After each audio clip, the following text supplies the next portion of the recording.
Last question, though. Is there going to be something of a you only live once, YOLO caucus of Republicans on their way out the door that President Trump has helped pressure and instigate? You know what I try to tell everybody, folks, if you're not running for re-election, then that one filter that you need to make sure your words are measured so that the Democrats can't use it against you and maybe some Republicans, you've just got to have that extra filter. And I'm telling you, it's great not having it so that you can get the same point across, but now you can use unambiguous words. And I'm being unambiguous on Paxton. He is a failure. He doesn't deserve to be in the U.S. Senate. And John Cornyn is one of the most powerful, one of the most influential, one of the most patriotic members I've had the privilege to serve with over the last 11 years.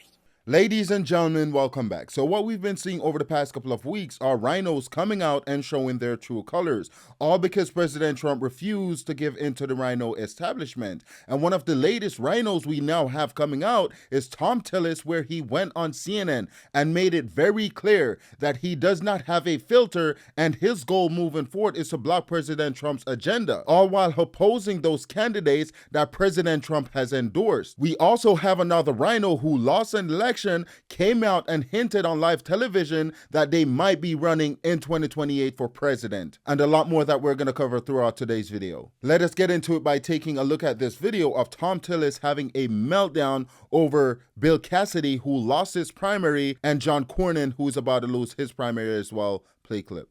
From Cassidy and Cornyn, Senator McConnell, when it comes to all sorts of things, the ballroom, the anti-weaponization fund, anything else? Well, number one, I hate that Bill Cassidy lost. He's a great American, great senator, and I still look forward to working with him through the remaining tenure, our tenure here in the U.S. Senate. Cornyn, the same thing.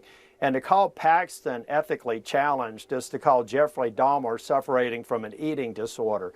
This guy is an empty suit and will do us no service by being in the U.S. Congress. I hope that Texans realize how tough John Cornyn is, how pro-Second Amendment he is, how pro-limited government he is, how pro-America First he is. And when they go to the polls on Tuesday, I hope that they know that they've got a great American who deserves re-election, and the other guy is going to be nothing but an anchor on our conference for as long as he's in the U.S. Senate. That right there was Tom Tillis, a rhino, going after Ken Paxton, the candidate that President Trump endorsed over John Cornyn in Texas for senator. And the reason why you're seeing this from Tom Tillis is because himself ran to President Trump and begged for an endorsement, but the president did not endorse Tom Tillis, which is the reason why he's on this crusade, because President Trump refused to give him his endorsement. And this is what you see from these rhinos. They get into office, they don't do anything to advance the president's agenda or what the American people voted for, and then when it comes election time, they run to the president and they beg for his endorsement. But the president is like, no, you did not do anything to advance the America First agenda, so why should I endorse you? I'm going to endorse a candidate that will get things done, like Ken Paxton. And quite frankly, when folks like these, they don't get that endorsement, they go on this anti-Trump crusade. And that is exactly what you're seeing from Tom Tillis. But despite the false narrative that they're trying to paint in regards to Ken Paxton, here we have J.D. Vance torching John Cornyn and actually defending Ken Paxton. Play clip. We think Ken Paxton is going to be a great senator for the people of Texas, but most importantly, a great United States senator who can work on solving the problems that all of us confront as a country together.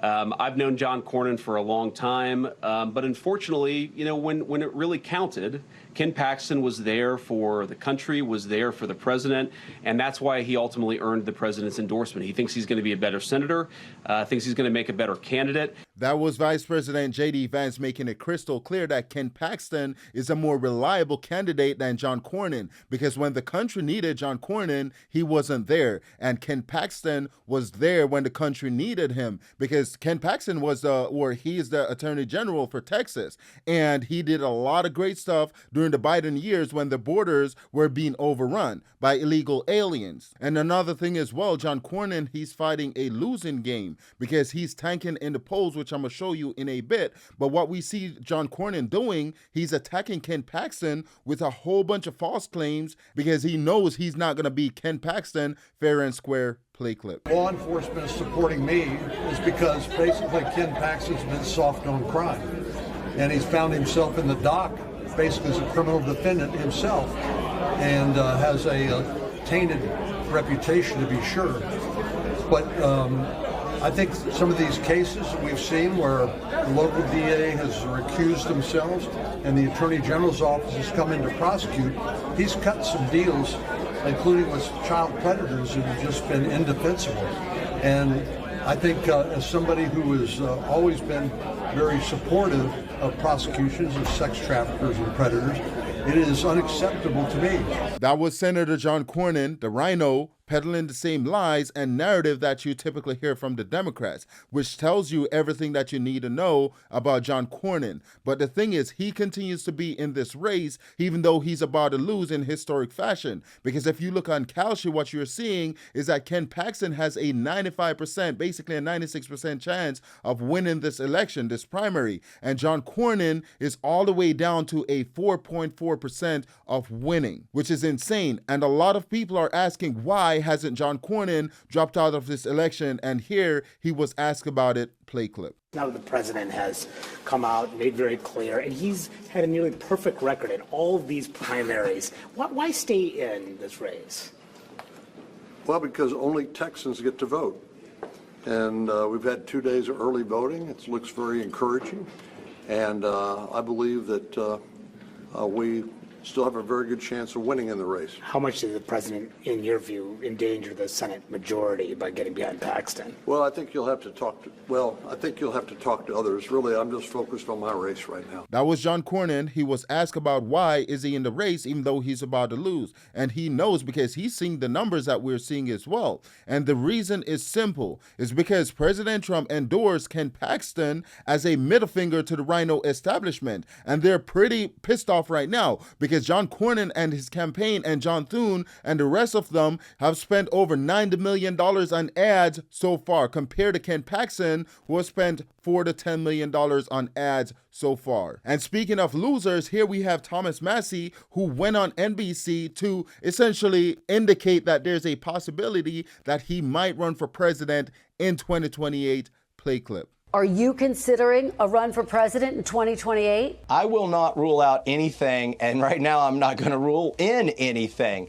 Look, I've spent the last 5 days on my farm with my grandkids and my cattle and my peach trees, and it's a pretty nice life. I don't know if I want to screw that up again. I've been in Congress 14 years fighting. Every hour that passes, I get decompressed a little bit more. It's like coming up from the bottom of the ocean. And I'll take some time and decide what's next. But I think I will stay engaged in some way or shape. Maybe it's from the outside. I've been exposing what's going on in Washington, D.C. for years, and I'll keep doing it. Congressman, I hear you not ruling a potential run for president out. Would you run as a Republican? I won't rule anything out. I won't rule out a run for county commissioner. I used to be the county judge executive here. That was probably the best job I ever had in politics. That was Thomas Massie on NBC indicating that there's a possibility he might run for office in 2028. Not ruling out that he won't be running. And what I want you to do is let me know in the comment section below. Would you vote for Thomas Massie as president in 2028? And that's not the only thing that they spoke about while he was on NBC over the weekend, because he was asked about his loss in the primary in Kentucky where he lost that election. And this was his response because he went on to blame everyone else except for taking accountability. Play clip. Ask you big picture, because you have said that you vote with Republicans more than 90% of the time. You split when you think it better serves your constituents. One of your constituents told a local reporter this, quote, "I just got to the point where I couldn't support him anymore. I saw Massie as almost what they would popularly call a rhino, Republican in name only." What do you say to that voter and others of your constituents who might agree with him? Well, they spent at least $20 million, maybe $25 million against me. And what they did is they expanded the pool of voters. And there were a lot of misinformed, uninformed voters. In fact, my daughter, who lives outside of my congressional district, she heard somebody in the voting booth next to her trying to find my opponent's name on the ballot because he didn't even know I wasn't his congressman. That's how much they've bamboozled the people here in Kentucky. They used artificial intelligence to create a video, lifelike video, that showed me checking into a hotel room with AOC and Ilhan Omar and holding hands with them. It was actually very effective on the boomers. And that right there is what you call fake news. And we all know the reason why Thomas Massie lost his primary is because he's an obstructionist. Every time the party needs him to do something for the people, he's never there for them. When the country needs Thomas Massie was never there, which is the reason why he lost. And that brings us to the end of today's video. Please let me know what you think in the comment section below in regards to Thom Tillis going full Rhino and Thomas Massie planning a run in 2028. Also, please consider liking, sharing, commenting, and subscribing, and I'll see you in the next one.